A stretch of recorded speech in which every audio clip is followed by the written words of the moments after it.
It began in one of the most isolated sectors of Blackwood Valley, Oregon. A local hiker was navigating a trail near a deep, fog-shrouded ravine, just a few hundred yards below the rusted perimeter of an abandoned sawmill, when something caught his eye, a motionless shape slumped against the damp, muddy slope.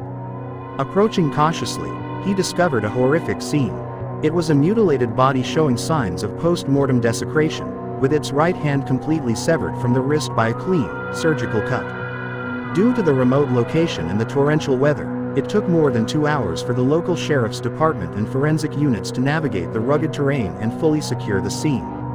The body had been exposed to the elements and heavy rain for exactly 2 weeks, rendering visual identification impossible due to decomposition. The forensic expert immediately lifted fingerprints from the surviving left hand, as 2 weeks in this cold weather had preserved the ridge patterns sufficiently for recovery. By matching them with the federal archives, they were confirmed to belong to 59-year-old Daniel, a notorious white-collar fraudster wanted on over 10 active federal warrants for massive check fraud and grand larceny. To confirm the identity beyond any doubt for the court, the forensic pathologist also discovered a highly specialized titanium mesh plate implanted in the victim's lower jaw from an old reconstructive surgery, cross-referencing its unique serial number with national medical databases to achieve a perfect biometric match. Despite his reputation as a cautious and clever con artist, Daniel had recently spiraled into desperation.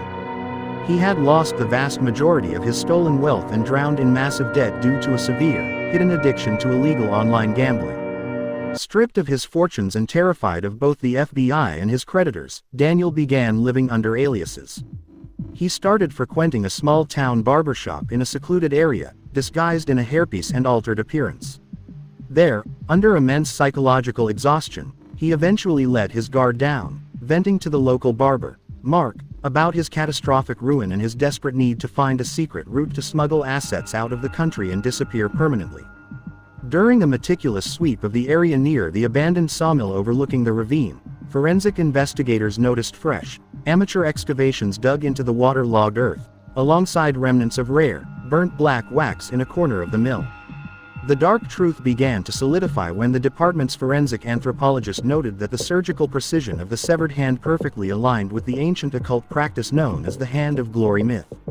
According to this dark lore, the severed right hand of a seasoned criminal, if properly preserved, possesses supernatural properties to bypass locks and reveal hidden treasures. Cyber investigators jumped on the case, analyzing historical cell tower data from the remote area, and discovered a major lead. Exactly 2 weeks prior, matching the estimated time of death, 4 phone signals were pinging at those exact coordinates deep in the ravine late at night. The first belonged to Daniel's burner phone, which went permanently dark that night. The other 3 belonged to local residents: Mark, the barber; Ryan, a man with a prior criminal record for illegal treasure hunting and grave robbing; and Arthur, a man known locally for his strange interests in secret spiritual circles. Arthur, who possessed ordinary intelligence and failed to anticipate the accuracy of modern digital forensics, made a fatal mistake by leaving his personal phone powered on alongside his accomplices. Furthermore, digital forensics showed that Mark and Ryan's phones had made multiple coordinated reconnaissance trips to the remote sawmill days before the murder, proving premeditation. Armed with probable cause, the sheriff's department executed simultaneous arrest warrants, taking all 3 men into custody. To ensure the case would hold up flawlessly in court, detectives strictly adhered to legal protocol. Defense attorneys were present before any questioning began. The lead detective calmly slid the forensic cellular logs and traffic camera footage, placing Mark's SUV heading toward the valley that exact night, across the interrogation table. Faced with overwhelming, undeniable digital evidence, Mark broke down and laid out the chilling backstory.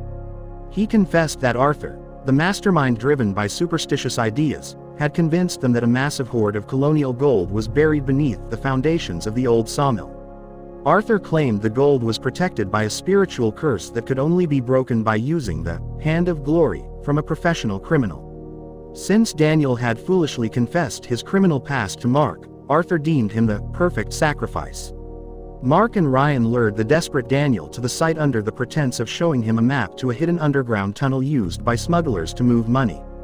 On the night of the murder, Mark and Ryan pinned Daniel down and suffocated him, after which Arthur, who was waiting at the scene with basic medical tools, amputated his right hand.